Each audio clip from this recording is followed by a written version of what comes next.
everyone, this is Chitna Lalwani and welcome back to another class of FMV, that is to say the part 2 of making a model। देखो, पिछली class में हम लोगों ने जो किया था और जो इस क्लास में हम लोग करने वाले हैं या इसको पूरा कंप्लीट करने वाले हैं, अगर मैं उसको इंग्लिश में बोलूं तो उसको हम लोग बोलते हैं प्लॉटिंग विद ऑटोमेशन। पहले इसलिए नहीं बताया था क्योंकि अगर चीजें किए नहीं रहते तो हमारे लिए वो समझना मुश्किल होता, इसलिए उसको अभी कवर करती हूँ और बताती हूँ कि जो हम लोगों ने किया था और जो अब हम लोग कर रहे हैं, that is said plotting with automation. Plotting हम लोग समझ गए कि हम लोग जो भी स्टेटमेंट्स बना रहे हैं, चाहे वो इनकम स्टेटमेंट हो या आगे चल के बैलेंस शीट या सीएफएस मतलब कैश फ्लो स्टेटमेंट बनाएंगे, तो वो हमारा प्लॉटिंग हो रहा है और उसको हम लोग हार्ड कोड नहीं करे। इट मीन्स हम लोग उसको लिंक क्रिएट करके रख रहे हैं हमारे जो रॉ डेटा है उससे। इट मीन्स रॉ डेटा को अगर हम लोग लाइफ में कभी भी चेंज करेंगे तो ऑटोमेटिकली मॉडल बन जाएगा, फिर से पूरा मॉडल प्रिपेयर करने की जरूरत नहीं है। दैट इज टू से ऑटोमेशन। तो प्लॉटिंग विद ऑटोमेशन हो रहा है, ठीक है। लास्ट क्लास में हम लोगों ने एबिटा तक देखा था, ठीक है। अब हो सकता है कि आपको क्लियर ना हो कि हम लोग एबिटा निकाल क्यों रहे, डायरेक्ट प्रॉफिट पे क्यों नहीं आ रहे। देखो, मैं कुछ बेसिक इंपॉर्टेंट रीजंस बताती हूँ जिसकी वजह से हम लोग एबिटा निकाल रहे। जब भी हम लोग फाइनेंशियल मॉडल बनाते हैं, हमको पता है कि मेन हमारा एम होता है कि एनालिसिस के लिए हम लोग मॉडलिंग का यूज करते हैं, ठीक है। जब दो कंपनी के बीच आप एनालिसिस कर रहे हो तो क्या होता है कि आप उसके प्रॉफिट्स को फर्स्ट ऑफ ऑल कंपेयर करते हैं। अब मेरे को एक कॉमन सेंस की बात बताओ, किसी कंपनी ने डेप्रिसिएशन को कैलकुलेट करने का मेथड जो है वो अलग उठा के रखा है एंड किसी कंपनी ने डेप्रिसिएशन का, फॉर एग्जाम्पल कंपनी ए है उसने डेप्रिसिएशन का एक अलग मेथड लिया है एंड कंपनी बी है उसने डेप्रिसिएशन का एक अलग मेथड लेके रखा है, ठीक है। तो उसकी वजह से आपका एक प्रॉफिट तो ट्रिगर होगा ही। मतलब हो सकता है कि कंपनी अच्छे से परफॉर्म कर रही है, हो सकता है कि कंपनी ए अच्छे से परफॉर्म कर रही है, कंपनी बी उतने अच्छे से परफॉर्म नहीं कर रही है, बट क्योंकि डेप्रिसिएशन की मेथड की वजह से जो बाद में प्रॉफिट निकल के आ रहा है वो कंपनी ए का कम आ जा रहा है, कंपनी बी का ज्यादा आ रहा है, ऐसा भी हो सकता है। दूसरा हम लोगों ने देखा था इंटरेस्ट का फैक्टर, ठीक है। हो सकता है कि कंपनी ए ने ज्यादा रेट ऑफ इंटरेस्ट पे जो है पैसा उठा के रखा होगा और कंपनी बी में कम रेट ऑफ इंटरेस्ट पे उठा के रखा होगा, जिसकी वजह से जो एंड प्रॉफिट आता है वो आपका बहुत चेंज आता है। इसकी वजह से हम लोग जो है कंपनी की एनालिसिस नहीं कर पाते।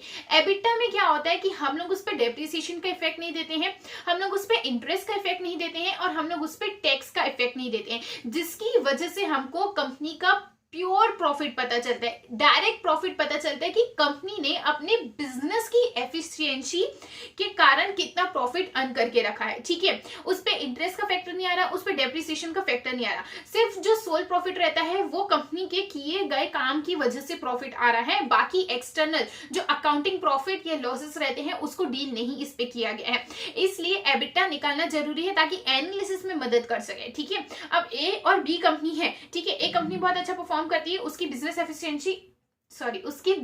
एफिशिएंसी बहुत ज्यादा अच्छी है और बी कंपनी की उतनी अच्छी नहीं है, बट क्योंकि इसने रेट ऑफ इंटरेस्ट ज्यादा लेके रखा है और इसने रेट ऑफ इंटरेस्ट कम लेके रखा है, जो एंड प्रॉफिट आएगा हमारा ईबीटी अर्निंग बिफोर टैक्सेस मान के चलो, उससे कंपेयर करो तो ऑब्वियसली आपका बी का ज्यादा। अगर आपको ऐसे लगेगा कि यार बी कंपनी बहुत अच्छा परफॉर्म करी है, but it's not the truth.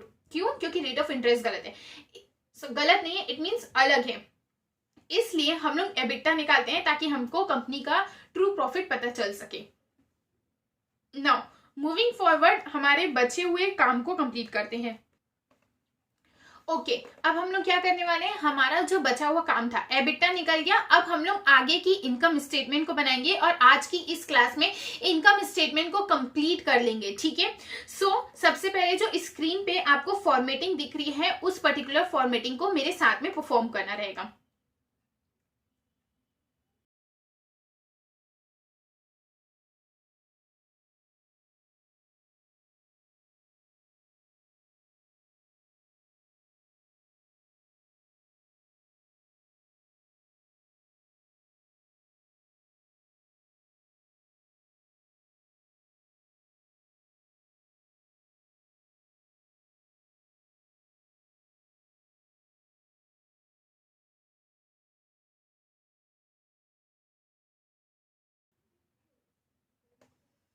Okay, formatting हो गई। हम लोगों ने बेसिकली कस्टम सेल फॉर्मेटिंग की है अभी, जो पिछली क्लास में थोड़ी सी बच गई थी किसी किसी सेल्स पे। नाउ आगे देखोगे, एबिटा निकल गया हम लोगों का। अब हम लोगों को निकालना है EBITDA as a percentage of sales निकालते हैं, ठीक है। एक काम करते हैं हम लोग इसको EBITDA as a percentage of sales,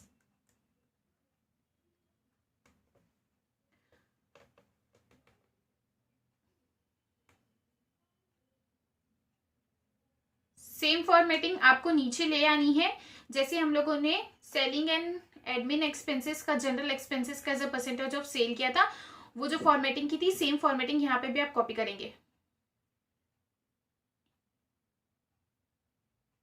control alt V, format and then press enter. Okay,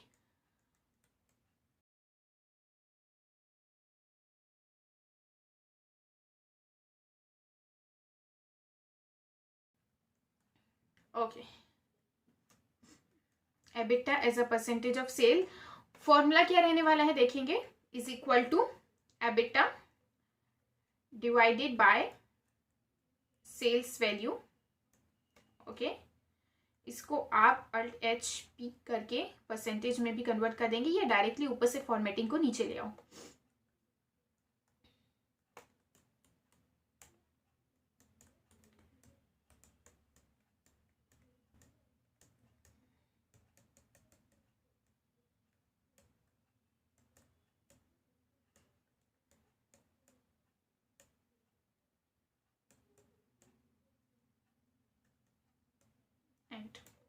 okay, अब हमको दिख गया है EBITDA as a percentage of sales भी हमारा आ गया है। मैंने आपको बताया था एक्स्ट्रा चीजें हम इनकम स्टेटमेंट में निकाल रहे हैं ताकि हम लोग जो है उसके प्रॉफिट्स को फाइंड आउट कर सकें, एंड साथ ही साथ बेटर एनालिसिस में ही हमको हेल्प आउट करने वाला है। ठीक है, नाउ एक काम करते हैं, हम लोग EBITDA as a percentage of sales को चेंज करके हम लोग इसको कर देते हैं EBITDA margins, that would be much better.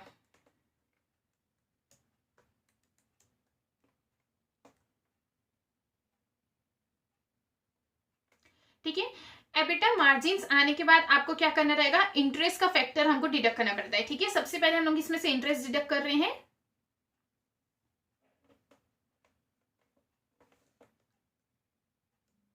Is equal to, if error लगाना जरूरी है, मैंने बताया था क्यों, ये पिछली क्लास में मैंने बताया था आपको। डेटा शीट पे आ जाएंगे, यहाँ पे आपको दिखेगा इंटरेस्ट की अमाउंट, ईयर्स भी देख लेंगे, and then you will press comma 0 bracket close done. Interest आ गया, कॉपी कर देंगे आखिरी तक इसे,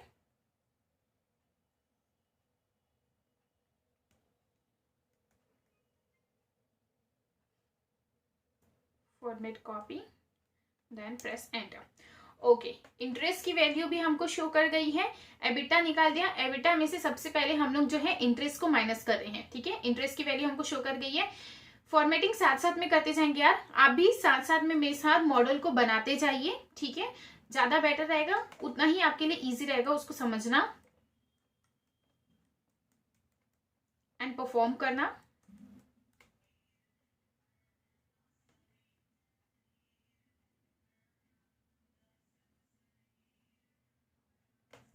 अच्छा, एलटीएम का रह गया क्या, एक काम करते हैं हम लोग एलटीएम का भी कर लेते हैं, is equal to if error. ठीक है, एलटीएम में अपन कर लेते हैं लास्ट 4 क्वार्टर्स का इंटरेस्ट को सम,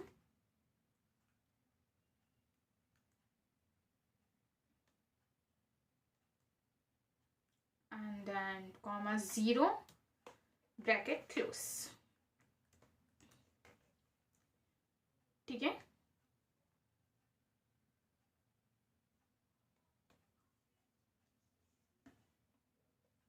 इंटरेस्ट का फैक्टर हमारा आ गया है, उसके बाद देखते हैं आगे शीट पे क्या है। एक बार इंटरेस्ट आपका आ गया है, next you have to come down, formatting same कर दो, एज आई सेड कि हमको फॉर्मेटिंग साथ साथ में करते जाने हैं। एंड आपसे रिक्वेस्ट है कि अगर आप क्लास देख रहे हो तो सिर्फ वॉच नहीं करनी है, आप अपना लैपटॉप खोलिए और साथ साथ में मेरे साथ ये मॉडल या प्लॉटिंग विद ऑटोमेशन को परफॉर्म करते चाहिए। ठीक है, सब इंटरेस्ट आ गया हमारा, ये एरर को इग्नोर कर दो क्योंकि फॉर्मूला में चेंज है, वो यही बोल रहा है, तो हाँ फॉर्मूला में चेंज है, हम इग्नोर द एरर करेंगे। उसके बाद आ जाता है आपका interest as a percentage of sales, हमको interest as a percentage of sales को भी निकालना रहेगा।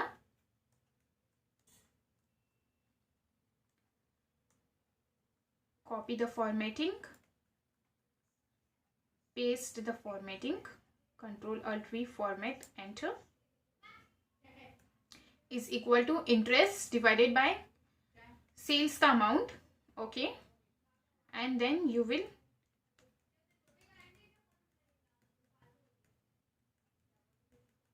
and then press enter. Okay, interest as a percentage of sales आ गया. एबिटा के बाद हम लोगों ने एबिटा मार्जिन निकाला है, इंटरेस्ट निकाला है, मतलब प्लॉटिंग की है basically. Interest as a percentage of sales को निकाला है. नेक्स्ट देखते हैं, अब हम लोग आगे बढ़ेंगे.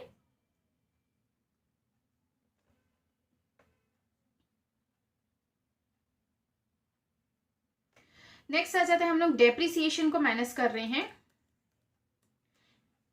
सेम फॉर्मेट आप कॉपी करेंगे. डेप्रिसिएशन की वैल्यू ब्रॉट डाउन कर लेंगे यहाँ पे. एंड जो हम लोगों ने इंटरेस्ट किया था सेम चीज यहाँ पे भी कर रहे हैं डेप्रिसिएशन के लिए. Next depreciation as a percentage of sales करने वाले हम लोग. सेम जैसा interest as a percentage of sales किया था वैसे depreciation as a percentage of sales.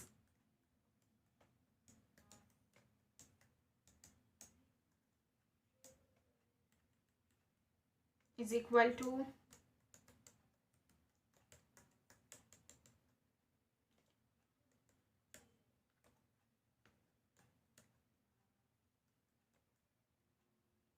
Okay. ये आ गया हमारा. पहले वैसे क्या होता था कि हम लोग क्या करते थे, बेसिक में अगर चीज बताऊं ना, जब 11th-12th पे पढ़ा करते थे तो हम लोग क्या करते थे, ईबी एबिटा में से हम लोग पहले डेप्रिसिएशन माइनस करते थे तो हमारा ईबीआईटी आता था. उसके बाद इंटरेस्ट माइनस करते थे तो ईबीटी आता था. बट अभी हम लोग को ईबीआईटी की उतनी रिक्वायरमेंट नहीं है, इसलिए हम लोग डायरेक्टली ईबीटी में जा रहे हैं. तो हम लोगों ने पहले इंटरेस्ट फिर डेप्रिसिएशन कर लिया है, दोनों को साथ पे ही कर लिया. इसकी फॉर्मेटिंग को थोड़ी चेंज कर लेते हैं, ज्यादा बेटर हो जाएगा.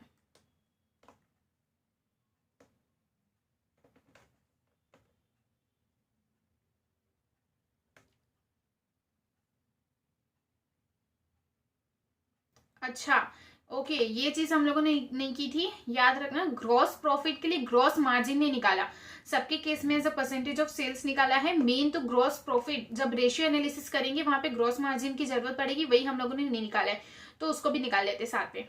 Gross profit as a percentage of sales या ग्रॉस मार्जिन भी बोल सकते हैं आप.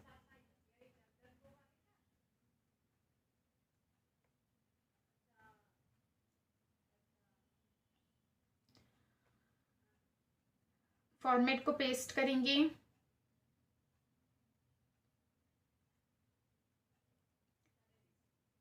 Gross profit as a percentage of sales, copy, enter. Okay, gross margin भी हमारा आ गया है. ठीक है,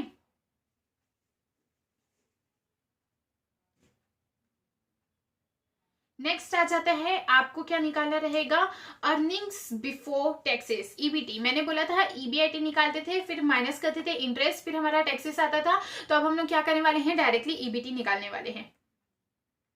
फॉर्मेटिंग चेंज. अच्छा, फॉर्मूला क्या रहेगा, इज इक्वल टू एबिटा में से इंटरेस्ट आपको माइनस करना रहेगा और आपको डेप्रिसिएशन को माइनस करना रहेगा.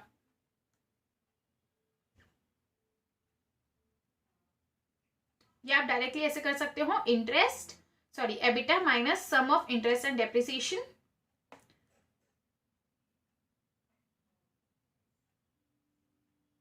ओके, इफ एरर नहीं लगाया हम लोगों ने, फिर से इसको परफॉर्म करते हैं. If error,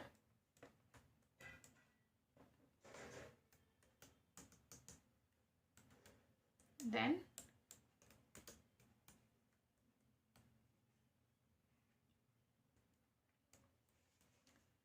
press enter.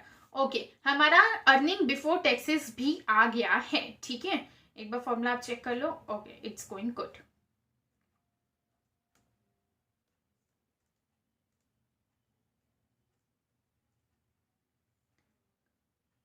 ठीक है,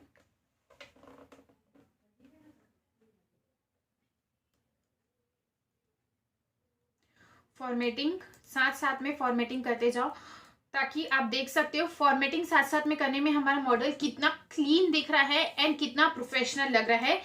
the way the model should look.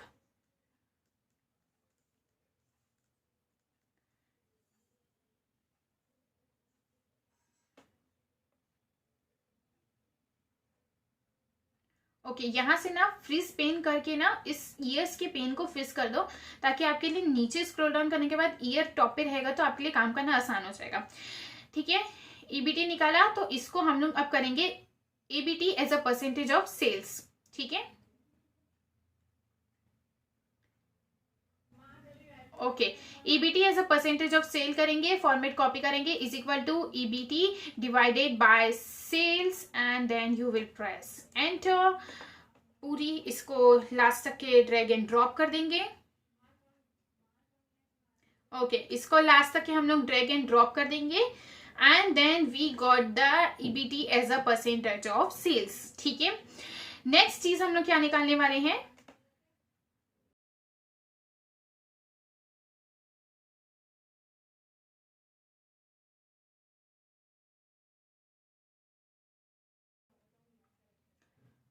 Okay, next अब हम लोग करने वाले हैं टैक्सेस को माइनस। टैक्सेस का माइनस करने के लिए सेम जैसे हम लोगों ने इंटरेस्ट और डेप्रिसिएशन को लाया था, वैसे ही हम लोग टैक्स को भी लाने वाले हैं। इफ एरर ब्रैकेट ओपन करेंगे,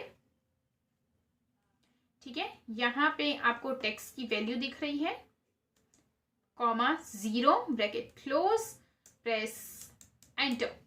ये आ गया टैक्सेस का वैल्यू, इसी को ड्रैग एंड ड्रॉप कर दो लास्ट तक। उसके बाद फॉर्मेटिंग को भी ला दो नीचे।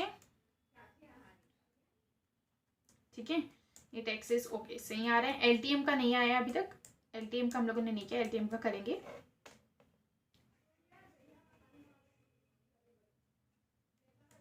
फॉर्मेटिंग को भी एक काम करो, नीचे ला दो, copy and paste the format. Okay, done. Taxes तक के बात आ गई। अब क्या आएगा, कॉमन सेंस के बेसिस पे। एक मिनट, पहले हम लोग एलटीएम कर लेते हैं। इफ एरर सम कर दो, अपने को वापस लास्ट 4 क्वार्टर का लाना है। मैं बार बार चीजों को रिपीट नहीं कर रही हूँ, आई वुड रिक्वेस्ट कि आप स्क्रीन पे देखें, क्योंकि चीजें वही परफॉर्म हो रही है। शुरू पे जैसे इंटरेस्ट क्लिक किया, डेप्रिसिएशन क्लिक किया, उनके एलटीएम क्लिक किया, इग्नोर दी एरर। ठीक है, उसी तरीके से आपको टैक्स के लिए भी करना रहेगा। अब ज्यादा कुछ एक्सप्लेन करने जैसा नहीं है, but directly we have to perform the things. Next आ जाता है, आपको इफेक्टिव टैक्स रेट निकालना है। इफेक्टिव टैक्स रेट मतलब कि क्या होता है, अब इस पे ध्यान देना थोड़ा सा।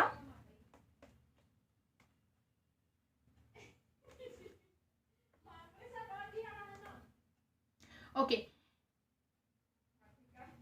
इफेक्टिव टैक्स रेट, फॉर्मेट को कॉपी करेंगे। इफेक्टिव टैक्स रेट में क्या होगा, हम लोग इतनी देर से सेल से कर रहे थे, बट अब सेल से नहीं करना है, टैक्स को ईबीटी से करना है, अर्निंग बिफोर टैक्स से। हमारा इफेक्टिव टैक्स रेट वैसे ही आने वाला है। ठीक है, ये बेसिक मैथ्स था। आई थिंक सो कि आपको ये पता होगा करके हमारा टैक्स रेट कैसे आया। अगर आपका प्रॉफिट और टैक्स का अमाउंट दिया हुआ है तो उसमें से आप टैक्स रेट निकाल सकते हैं। ठीक है, तो हमारा ये हो गया, इफेक्टिव टैक्स रेट भी हमारे स्क्रीन पे शो कर रहे हैं। Now comes the net profit. ठीक है, अब हमको नेट प्रॉफिट निकालना है, इज इक्वल टू आप क्या करेंगे, ईबीटी में से टैक्स को माइनस करेंगे, सिंपल सी चीज है, and you will get the net profit.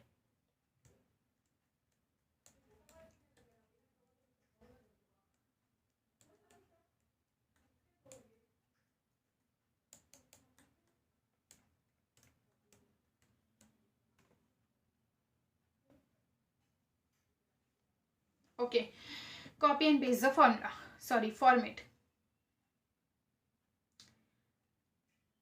Net margins निकाल लेंगे, नेट प्रॉफिट के बाद net margins. Now net margins कैसे आएगा, प्रॉफिट डिवाइडेड बाय सेल्स करना है आपको, यहाँ पे सेल्स से डिवाइड करेंगे, परसेंटेज फॉर्म पे कर देंगे, इसकी भी फॉर्मेटिंग आप चेंज कर देंगे एक बार ड्रैग एंड ड्रॉप करने के बाद।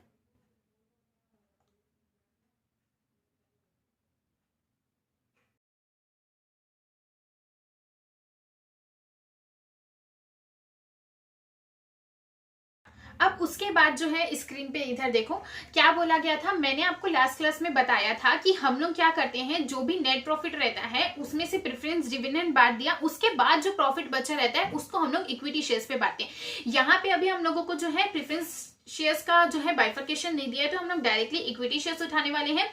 जब आप डेटा शीट के एंड पे आओगे ना, वहां पे आपको adjusted equity shares in crore दिया है, वो वाले इक्विटी शेयर्स उठाने हैं। दूसरी चीज जो आ जाती है, नेट प्रॉफिट फॉर एग्जांपल किसी कंपनी का 100 है, अब आपको लगेगा कि से 100 रुपए जो है कंपनी उठा के अपना दे देगी हमारे इक्विटी शेयर होल्डर को, बट ऐसा नहीं होता है, ठीक है।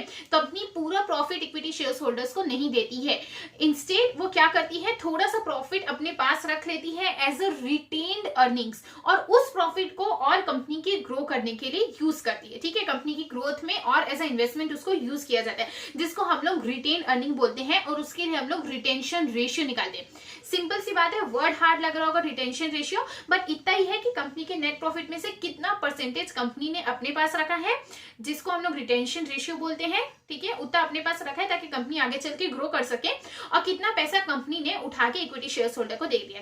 अब ये जो है रिटेंशन रेशियो, ये जो है बहुत ज्यादा इंपॉर्टेंट रहता है एनालिसिस करते समय।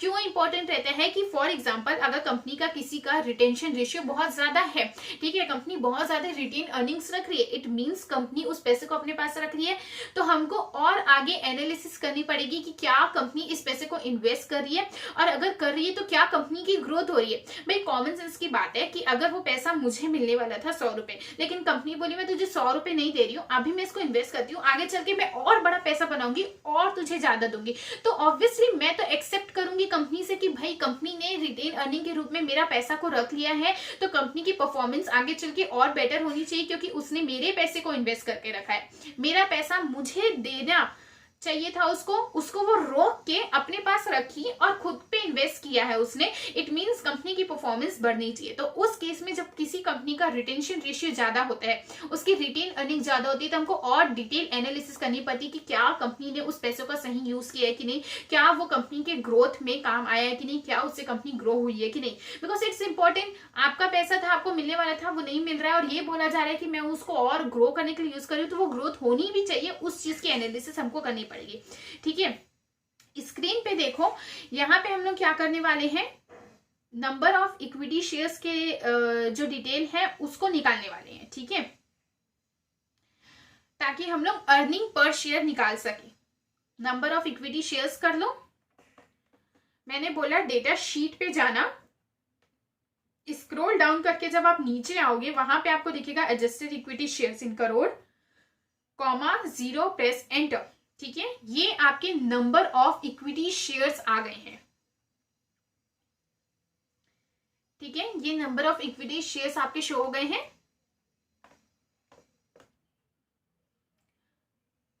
नेक्स्ट आ जाता है, अब आपको निकालना रहेगा अर्निंग पर शेयर। अब हम लोग यहां से अर्निंग पर शेयर निकालेंगे और देखेंगे कंपनी ने कितनी रिटेन अर्निंग करके रखी हुई है, ठीक है। तो अर्निंग पर शेयर कैसे आएगा, आपका नेट प्रॉफिट में से नंबर ऑफ इक्विटी शेयर्स को डिवाइड करेंगे। पहले फॉर्मेट को हम लोग कॉपी कर लेते हैं to make it more beautiful,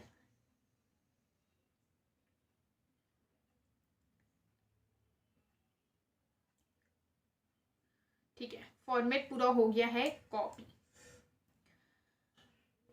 now if error का फॉर्मूला लगाएंगे अगेन, अब देखो क्या बोला गया है, नेट प्रॉफिट करेंगे divided by number of equity shares करने वाले हैं, टू नो हमारा अर्निंग पर शेयर क्या आ रहा है, ठीक है।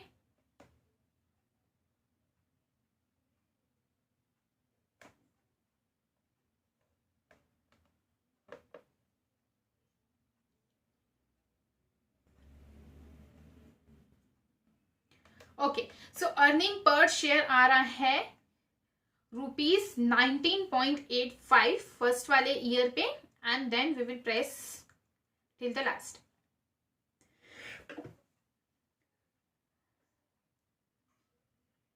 नाउ डिविडेंड पेड आउट कितना है, डिविडेंड पर शेयर, डिविडेंड कितना दिया,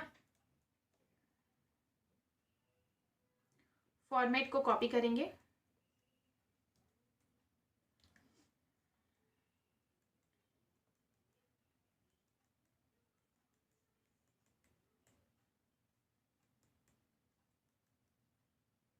अच्छा इसको भी ना ईपीएस ना करके हम लोग इसको अर्निंग पर शेयर पूरा ही लिख लेते हैं टू लिक इट बेटर।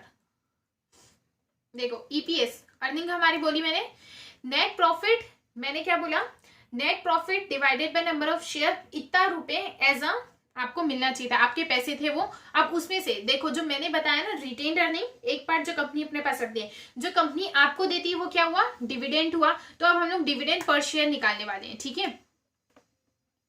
अब निकालना क्या है, डिविडेंड पर शेयर कंपनी का दिया हुआ है, आपके डेटा शीट पे आ जाओ।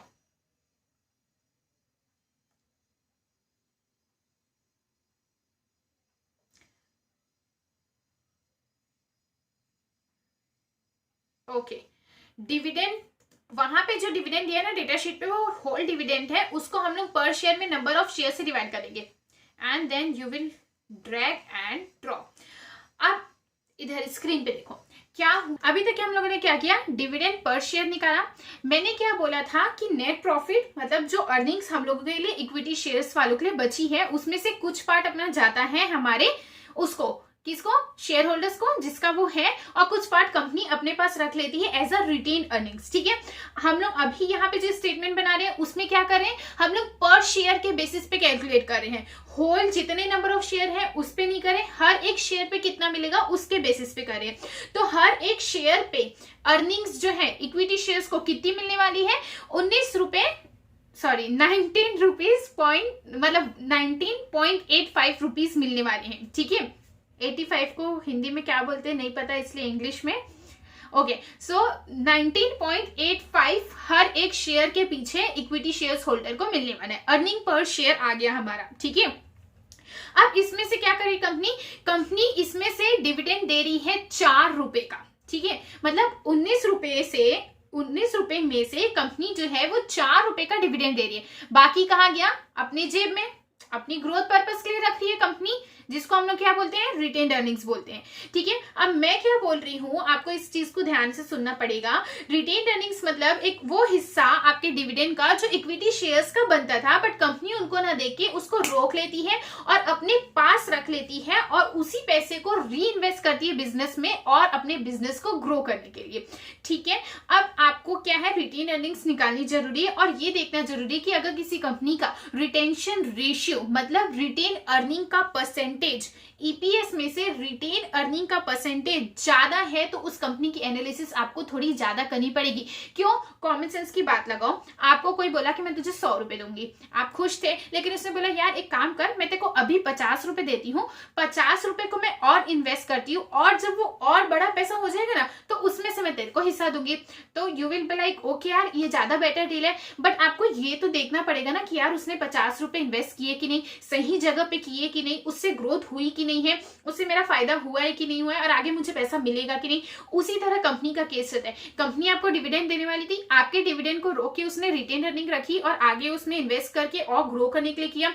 तो ये आपका फर्ज बनता है ये चेक करना कि क्या कंपनी एक्चुअल में ग्रो कर रही है क्योंकि उसने रिटेन अर्निंग रखी है। तो ठीक है, ये चीज आ जाती है। इसके लिए आप क्या करेंगे, रिटेंशन रेशियो निकालेंगे, रिटेन अर्निंग निकालेंगे। स्क्रीन पे देखोगे, सबसे पहले हम लोग यहाँ पे क्या करने वाले हैं, डिविडेंड पे आउट रेशियो निकालेंगे। डिविडेंड पे आउट रेशियो मतलब क्या, ईपीएस में क्या होता है, डिविडेंड पे आउट रेशियो मतलब कितना परसेंटेज ईपीएस का हमारा डिविडेंड के रूप में गया है, रिटेंशन रेशियो कितना परसेंटेज हमारे ईपीएस का रिटेन कर दिया है। कॉमन सेंस लगाओ, डिविडेंड पे आउट रेशियो और रिटेंशन रेशियो दोनों को प्लस करोगे तो इज इक्वल टू 100 आएगा।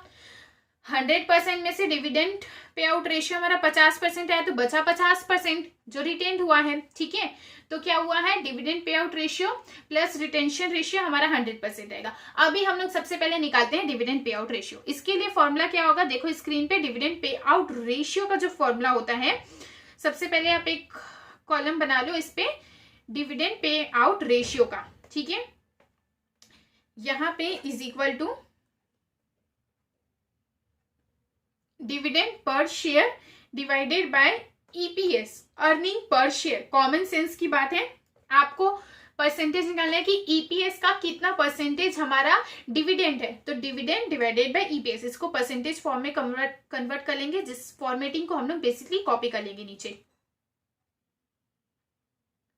ठीक है, ओके, नेक्स्ट क्या हो गया कि आप लोगों ने इसको कॉपी किया है, ड्रैग एंड ड्रॉप, ये आ गया हमारा dividend pay out ratio. Okay, देखो मैं इफ एरर बोलती थी ना यूज करना, यहाँ पे हम लोगों ने इफ एरर यूज नहीं किया तो हैशटैग डिविडेंड एरर शो कर रहा है, तो फिर से यहाँ पे इफ एरर का फॉर्मूला लगाओ एंड देन प्रेस एंटर।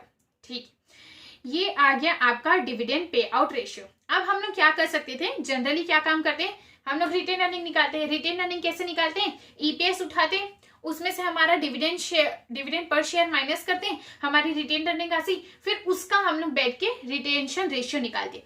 उससे बेटर एक शॉर्टकट यूज करते हैं। निकालना हमको रिटेंशन रेशियो है, कितना परसेंटेज ईपीएस का as a retain earning company रख रही है, हमको वो निकालना है।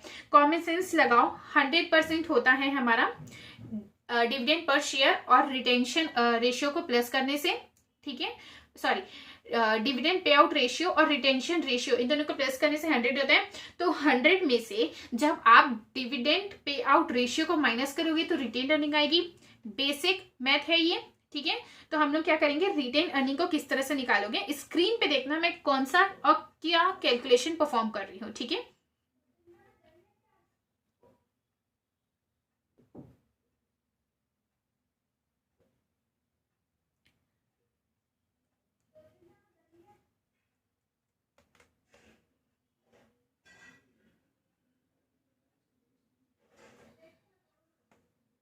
देखो रिटेन अर्निंग का आप एक कॉलम बनाओ। अब देखो क्या मैं परफॉर्म करने वाली हूं, यहां पे देखने वाले हो। फॉर्मेटिंग को कॉपी कर लो, ठीक है। अब इज इक्वल टू, ओके, सबसे पहले तो अपना वही इफ एरर वाली चीज चलने वाली है। इसमें से इसको माइनस कर रहे थे, नहीं इसको ना ऐसे नहीं करते,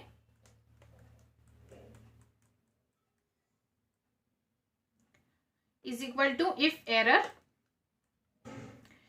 ठीक है, ब्रैकेट ओपन करोगे 1 माइनस डिविडेंड पे आउट रेशियो, ठीक है, यही बोला 100% में से डिविडेंड पे आउट रेशियो को माइनस करना है, तो हमारा रिटेंशन रेशियो आने वाला है 1 माइनस डिविडेंड पे आउट रेशियो, माइनस करेंगे, कॉमा करके 0, bracket close, press enter. Okay, see formatting को आपको बस चेंज करना है। हम लोगों ने रुपीज वाली फॉर्मेटिंग कर रखी थी, यहाँ पे आप परसेंटेज वाली फॉर्मेटिंग कर लो, फॉर्मेटिंग ऊपर से कॉपी कर लो। ओके, 80%। इससे आपको क्या समझ में आया कि कंपनी जो है, अगर 100 रुपए इक्विटी शेयर्स होल्डर्स को मिलने चाहिए थे, उसमें से कंपनी बोलती है मैं सिर्फ 20 दूंगी, 80 खुद के पास रखूंगी और उसको उस पर लगा के तुमको और पैसा बना के दूंगी। सो ये तो जरूरी है ना चेक करना कि कंपनी हमको जो बोल रही है कि वो 80 रख रही है और उसमें और पैसा बना के देगी, तो क्या कंपनी एक्चुअल में वैसा पैसा बना के दे रही है कि नहीं। सो ये हुई बात हमारी रिटेन अर्निंग्स की, ठीक है। हम लोगों ने डिविडेंड निकाल लिया है, रिटेन अर्निंग्स निकाल लिया है। तो हम लोगों ने क्या किया, एबिटा से कहानी शुरू की। हम लोगों ने इंटरेस्ट को माइनस किया, डेप्रिसिएशन को माइनस किया, जिससे हमारा अर्निंग बिफोर टैक्सेस आया। टैक्सेस को माइनस करने के बाद हमारे पास अर्निंग्स आ गए, नेट प्रॉफिट्स आ गए हमारे, ठीक है। प्रेफरेंस शेयर्स की बात नहीं दी हुई है इस केस स्टडी में, इसलिए नंबर ऑफ इक्विटी शेयर से डिवाइड करके हमारे अर्निंग पर शेयर आया, जिसमें से हम लोगों ने डिविडेंड का हिस्सा निकाल दिया, रिटेंशन का निकाल दिया हिस्सा, और दोनों के परसेंटेज निकाल दिया कि कितना परसेंटेज डिविडेंड जाता है, कितना परसेंट रिटेंशन रेशियो है, मतलब कितनी रिटेन अर्निंग का परसेंटेज है। ओके, सो कॉन्ग्रेचुलेशंस, आप लोगों ने लाइफ में सबसे पहले खुद से सबसे पहली बार बनाया है, खुद से, बिना किसी की हेल्प के। मैंने तो सिर्फ बोला है, but you actually perform it in your laptop, कोई आपको गाइड करने वाला नहीं था, और खुद से पहली स्टेटमेंट बनाई है, income statement on Excel. Pen paper पे बनाना इट्स इजी, बट एक्सेल पे सॉफ्टवेयर पे काम करके पहली इनकम स्टेटमेंट आपकी लाइफ की बनी है। सो बिग कॉन्ग्रेचुलेशंस, ठीक है। ये हमारी हुई इनकम स्टेटमेंट की पूरी बात। हम लोगों ने सेल से शुरू किया था, रिटेन अर्निंग्स तक क्या है, ये बन गई है हमारी इनकम स्टेटमेंट, ठीक है।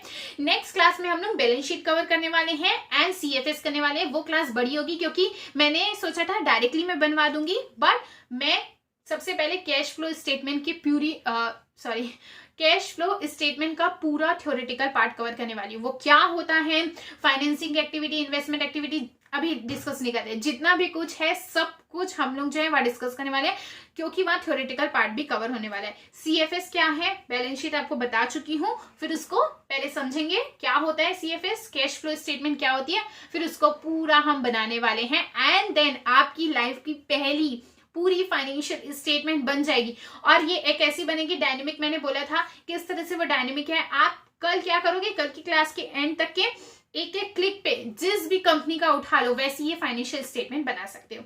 सो आई होप कि आज की क्लास आपको समझ में आई है।